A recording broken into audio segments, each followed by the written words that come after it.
Durante el invierno de 1927-1928, los agentes del gobierno federal realizaron una extraña y secreta investigación sobre ciertas instalaciones del antiguo puerto marítimo de Innsmouth en Massachusetts.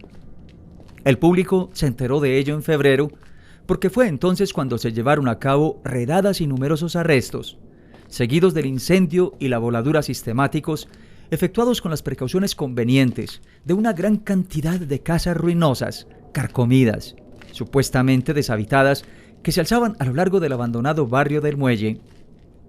Las personas poco curiosas no prestarían atención a este suceso y lo consideraron sin duda como un episodio más de la larga lucha contra el licor. En cambio, a los más perspicaces les sorprendió el extraordinario número de detenciones, el desacostumbrado despliegue de fuerza pública que se empleó para llevarlas a cabo y el silencio que impusieron las autoridades en torno a los detenidos. No hubo juicio, ni se llegó a saber tampoco de qué se les acusaba, ni siquiera fue visto posteriormente ninguno de los detenidos en las cárceles ordinarias del país. Se hicieron declaraciones imprecisas acerca de enfermedades y campos de concentración, y más tarde se habló de evasiones en varias prisiones navales y militares, pero nada positivo se reveló. La misma ciudad de Innsmouth se había quedado casi despoblada. Solo ahora empiezan a manifestarse en ella algunas señales de lento renacer. Las quejas formuladas por numerosas organizaciones liberales fueron acalladas tras largas deliberaciones secretas. Los representantes de dichas sociedades efectuaron algunos viajes a ciertos campos y prisiones y, como consecuencia, tales organizaciones perdieron repentinamente todo interés por la cuestión. Más difíciles de disuadir fueron los periodistas, pero finalmente acabaron por colaborar con el gobierno. Solo un periódico, un diario sensacionalista y de escaso prestigio, por esta razón, hizo referencia a cierto submarino capaz de grandes inmersiones que torpedeó los abismos de la mar justo detrás del arrecife del Diablo. Esta información, recogida casualmente en una taberna marinera, parecía un tanto fantástica, ya que el arrecife, negro y plano, queda por lo menos a milla y media del puerto de Innsmouth. Los campesinos de los alrededores y las gentes de los pueblos vecinos lo comentaron mucho, pero se mostraron extremadamente reservados con la gente de fuera. Llevaban casi un siglo hablando entre ellos de la moribunda y medio desierta ciudad de Innsmouth, y lo que acababa de suceder no había sido más tremendo ni espantoso que lo que se comentaba en voz baja desde muchos años antes. Habían sucedido cosas que les enseñaron a ser reservados, de modo que era inútil intentar sonsacarles. Además, sabían poca cosa en realidad, porque la presencia de unos saladares extensos y despoblados dificultaba mucho la llegada a Innsmouth por tierra firme, y los habitantes de los pueblos vecinos se mantenían alejados. Pero yo voy a transgredir la ley de silencio impuesta en torno a esta cuestión. Estoy convencido de que los resultados obtenidos son tan concluyentes que, aparte un sobresalto de repugnancia, mis revelaciones sobre lo que hallaron los horrorizados agentes que irrumpieron en Innsmouth no pueden causar ningún daño. Por otra parte, el asunto podría tener más de una explicación. Tampoco sé exactamente hasta qué punto me han contado toda la verdad, pero tengo muchas razones para no desear indagar más a fondo, ya que el caso y el recuerdo de lo que pasó me obliga a tomar severas medidas. Fui yo quien, a primera hora de la mañana del 16 de julio de 1927, huyó frenéticamente de Innsmouth, y quien suplicó horrorizado al gobierno que abriese una investigación y actuase en consecuencia, petición que dio origen a todo el episodio relatado. Yo estaba firmemente resuelto a permanecer callado mientras el asunto estuviera reciente en la memoria de todos, pero ahora que ya ha pasado el tiempo y el público ha perdido interés y curiosidad, tengo un extraordinario deseo de contar, en voz muy baja, las horas escasas y terribles que pasé en aquel puerto de tan siniestra reputación, sobre el que se cierne una sombra blasfema y mortal. El mero hecho de contarlo me ayudará a recobrar la confianza en mis facultades, a convencerme de que no fui simplemente la primera víctima de una pesadilla colectiva.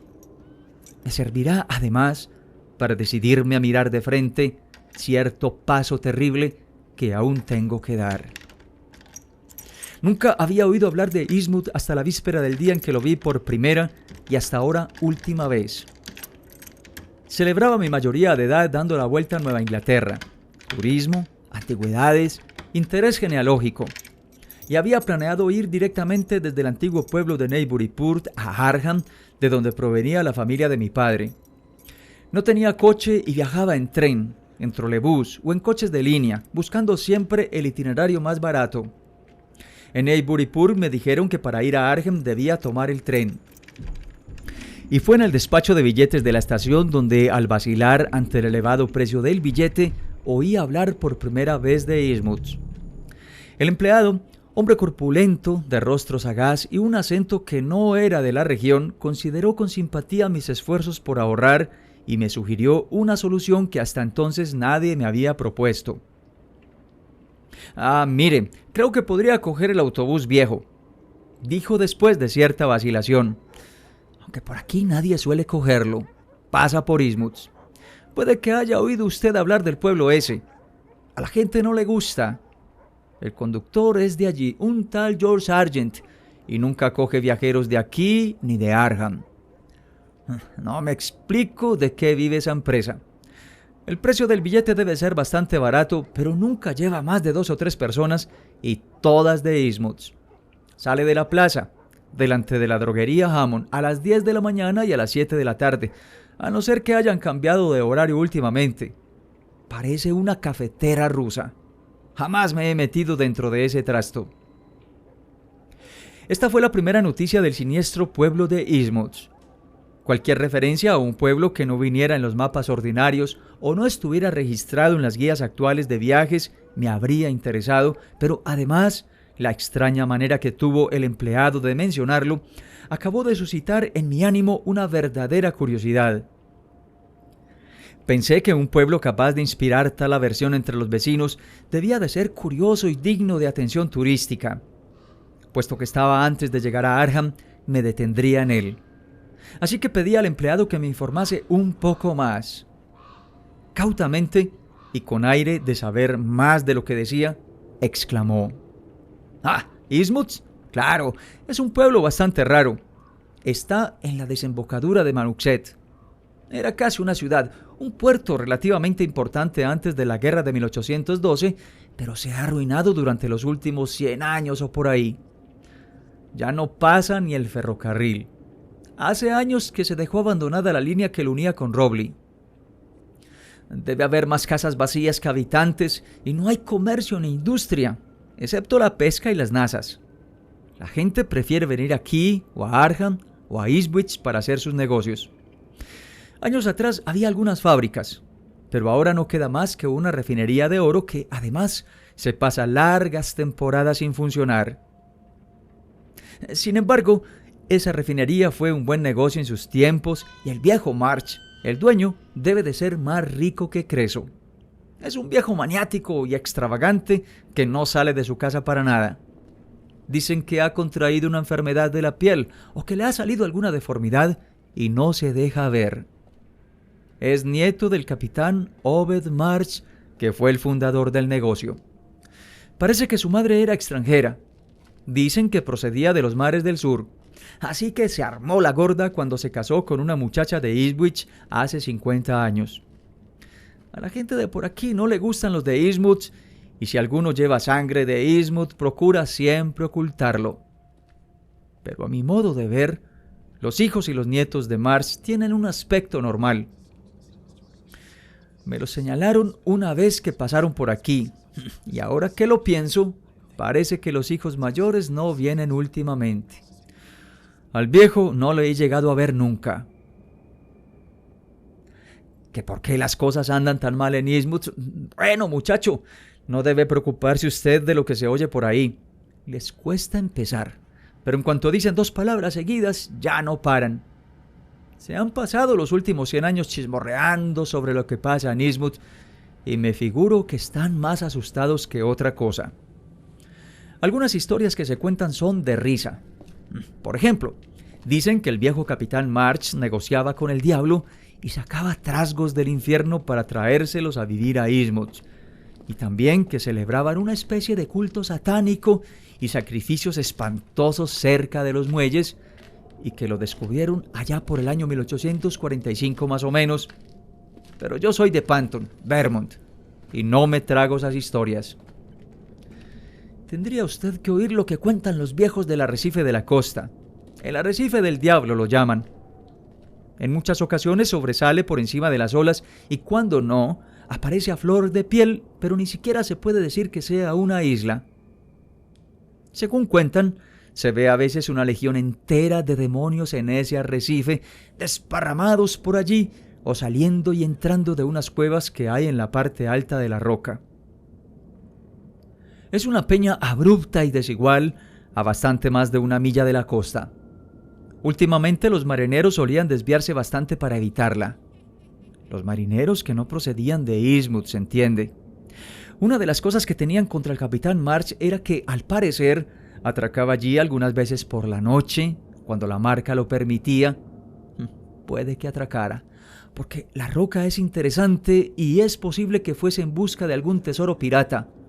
Pero lo que decían es que negociaba con los demonios de allí.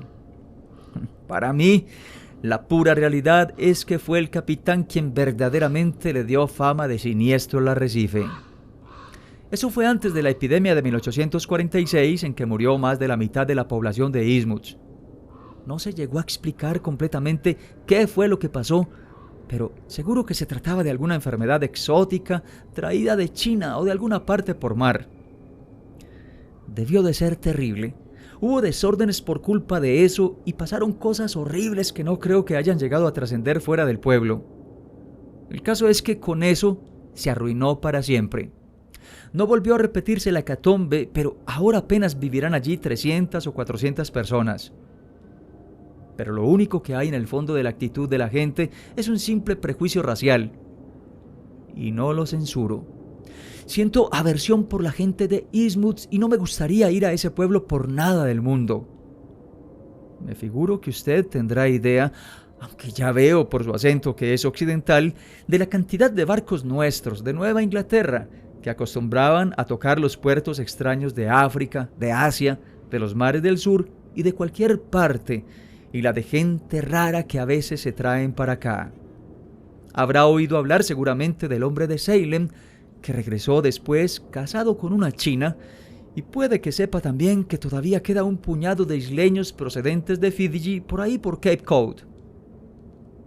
Bueno, algo de eso debe haber detrás de la gente de Innsmouth. El lugar siempre estuvo separado del resto de la comarca por marismas y riachuelos, y no podemos estar seguros de lo que pasaba en realidad, pero está bastante claro que el viejo capitán March debió traerse a casa a unos tipos extraños, cuando tenía sus 3 barcos en actividad allá por los años 20 o 30.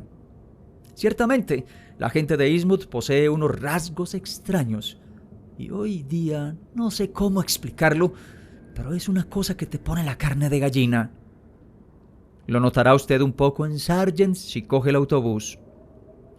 Algunos tienen la cabeza estrecha y rara, con la nariz chata y aplastada, y tienen también unos ojos fijos que parece que nunca parpadean, y una piel que no es como la piel normal que tenemos los demás. Es áspera y costrosa, y a los lados del cuello la tienen arrugada o como replegada. Se quedan calvos muy jóvenes también. Los más viejos son los que peor aspecto tienen. Bueno, en realidad creo que no he visto nunca un tipo de esos verdaderamente viejo. Me figuro que se morirán de mirarse en el espejo. Los animales les tienen aversión. Solían tener muchos problemas con los caballos antes de aparecer el automóvil. Nadie de por aquí, ni de Arkham, ni de Ipswich, quieren tratos con ellos. Por lo demás, se comportan con sequedad cuando vienen al pueblo o cuando alguien intenta pescar en sus caladeros.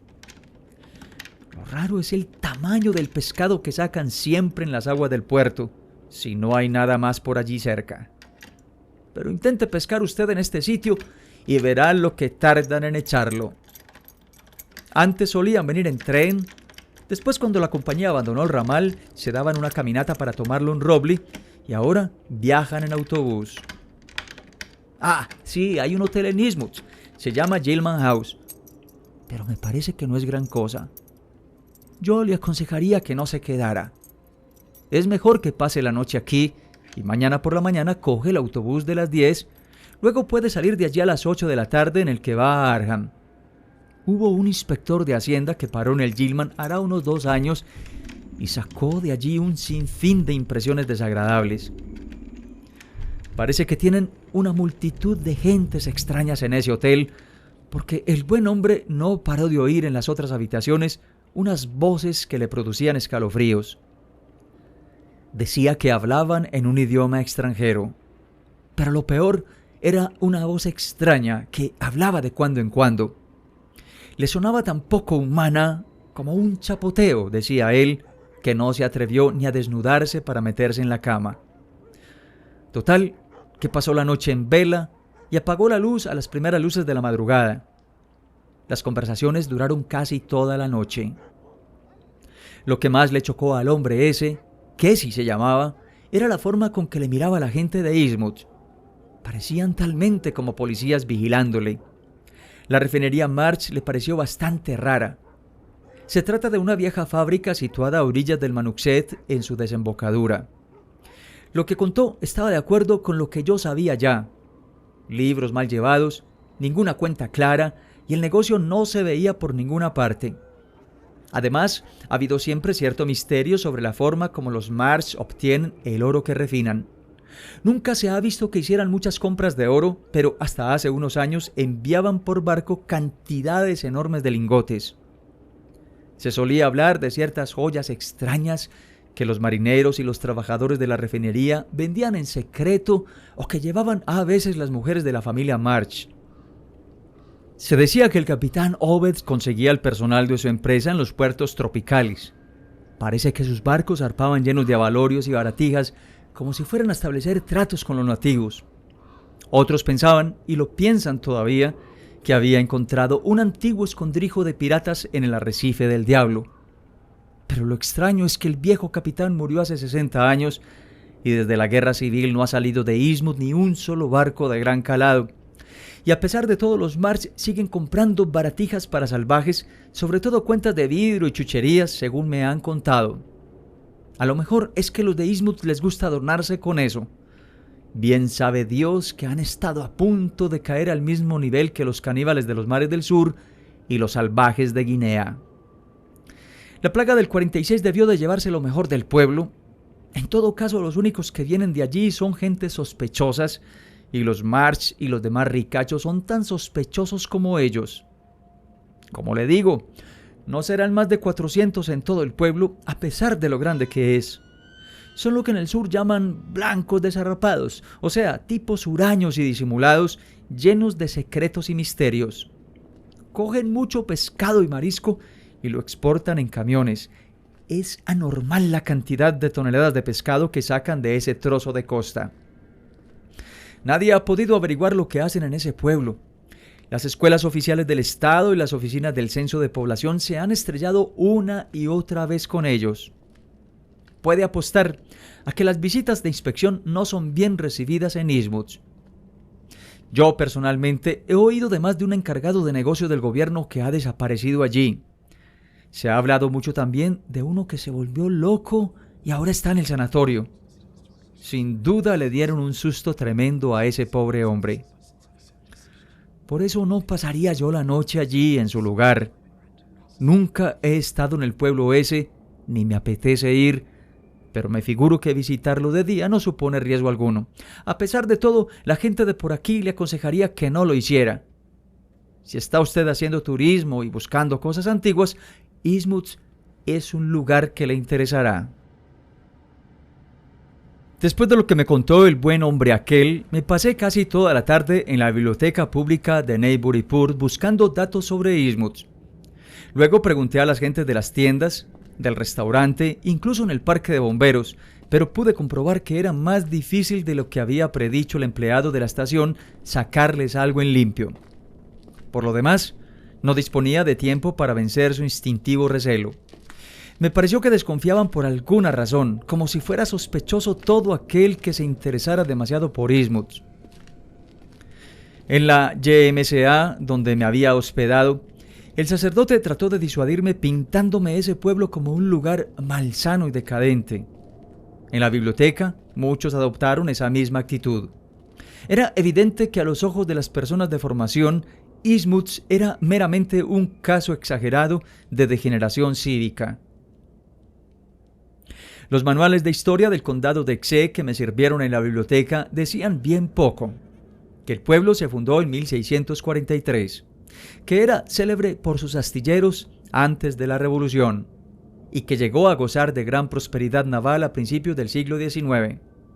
Más tarde se convirtió en centro industrial de segundo orden, gracias al aprovechamiento de las aguas del Manuxet como fuente de energía. Se referían muy veladamente a la epidemia y a los desórdenes de 1846 como si constituyesen un descrédito para todo el condado. También se decía poca cosa de su proceso de decadencia, aunque el capítulo final era bien elocuente. Después de la guerra civil, toda la ciudad industrial de la localidad quedó reducida a la Marsh Refining Company y el mercado de lingotes de oro constituía tan solo un pequeño residuo de lo que había sido su comercio, aparte la eterna pesca. Pero la pesca se pagaba cada día menos, a medida que bajaba el precio de la mercancía debido a la competencia de las grandes empresas, aunque nunca hubo escasez de pescado alrededor del puerto de Ismuts. Los extranjeros se asentaban raramente por allí. Se decía que lo había intentado cierto número de polacos y portugueses, pero que fueron expulsados de una manera singularmente enérgica. Lo más interesante de todo era una breve nota referente a ciertas joyas vagamente asociadas a la localidad de Ismuts. Evidentemente, el caso había impresionado a toda la región, ya que el libro hacía referencia a determinadas piezas que se hallaban en el Museo de la Universidad de Miskatonic en Arnhem y en el Salón de Exhibiciones de la Sociedad de Estudios Históricos de Newburyport. Las descripciones fragmentarias de tales joyas eran escuetas y frías, pero me causaron una impresión difícil de definir. Todo aquello me resultaba tan singular y excitante que no se me iba de la cabeza, y a pesar de la hora avanzada, decidí acercarme a ver la pieza que se conservaba en la localidad. Por lo visto era un objeto grande, de extrañas proporciones, muy parecido a una tiara. El bibliotecario me dio una nota de presentación para el conservador de la sociedad. El conservador resultó ser una tal Anna Tilton, soltera, que vivía allí cerca. Tras una breve explicación, la anciana se mostró muy amable y me sirvió de guía. El Museo de la Sociedad era notable en verdad, pero mi estado de ánimo era tal que no tuve ojos más que para el raro objeto que relumbraba en la vitrina del rincón bajo el foco de luz eléctrica. No fue mi sensibilidad estética lo que me hizo abrir literalmente la boca ante el sobrenatural esplendor de aquella portentosa fantasía que descansaba sobre un cojín de terciopelo rojo. Incluso ahora sería incapaz de describirlo con precisión, aunque no cabía duda de que era una tiara, como decía la inscripción que había leído. Su parte delantera era muy elevada y su contorno ancho y curiosamente irregular, como si hubiera sido diseñada para una cabeza caprichosamente elíptica. Parecía de oro, aunque poseía una misteriosa brillantez que hacía pensar en una aleación con otro metal de igual belleza y difícilmente identificable. Su estado de conservación era casi perfecto. Me podría haber pasado horas enteras estudiando los sorprendentes y enigmáticos adornos, unos simplemente geométricos, otros sencillos motivos marinos, cincelados o moldeados con maravillosa habilidad. Cuanto más la miraba, más fascinado me sentía, y en esta fascinación encontraba algo inquietante e inexplicable. Al principio pensé que era una extraña calidad artística lo que me desasosegaba. Todos los objetos de arte que había visto anteriormente pertenecían a algún estilo o alguna tradición nacional o racial conocida, o alguna de esas tendencias modernas que rompen con toda tradición. Pero aquella tiara no estaba en ninguno de los dos casos. Denotaba claramente una técnica muy definida, de gran madurez y perfección, aunque totalmente distinta de cualquier otra, oriental u occidental, antigua o moderna. Jamás había visto algo parecido. Era como si aquella preciosa obra de artesanía perteneciese a otro planeta. Pero no tardé en darme cuenta de que mi turbación se debía a otra causa, quizá igualmente poderosa, esto es, a sus extraños motivos ornamentales que sugerían desconocidas fórmulas matemáticas y secretos remotos hundidos en inimaginables abismos del tiempo y del espacio. La naturaleza representada en los relieves, invariablemente acuática, resultaba casi siniestra. Había unos monstruos fabulosos, extravagantes y malignos, unos seres mitad peces y mitad batracios que me obsesionaban hasta el extremo de despertar en mí una especie de pseudo-recuerdos. Era como si yo mismo tuviera de ellos una vaga memoria, remota y terrible, que emanase de las células secretas donde duermen nuestras imágenes ancestrales más espantosas. Me daba la impresión de que cada rasgo de aquellos horrendos peces rana desbordaba la última quintaesencia de una maldad inhumana y desconocida. En curioso contraste con el aspecto de la tiara, estaba su breve y sórdida historia. Según me contó Miss Tilton, en 1873 cierto individuo de Eastmouth, borracho, la había empeñado por una suma ridícula poco antes de morir en una riña en una tienda de State Street. La Sociedad de Estudios Históricos la adquirió directamente del prestamista y desde el primer momento la colocó en uno de los lugares más destacados de su salón, con una etiqueta en la que se indicaba que probablemente provenía de la India Oriental o de Indochina, aunque ambas suposiciones eran francamente problemáticas.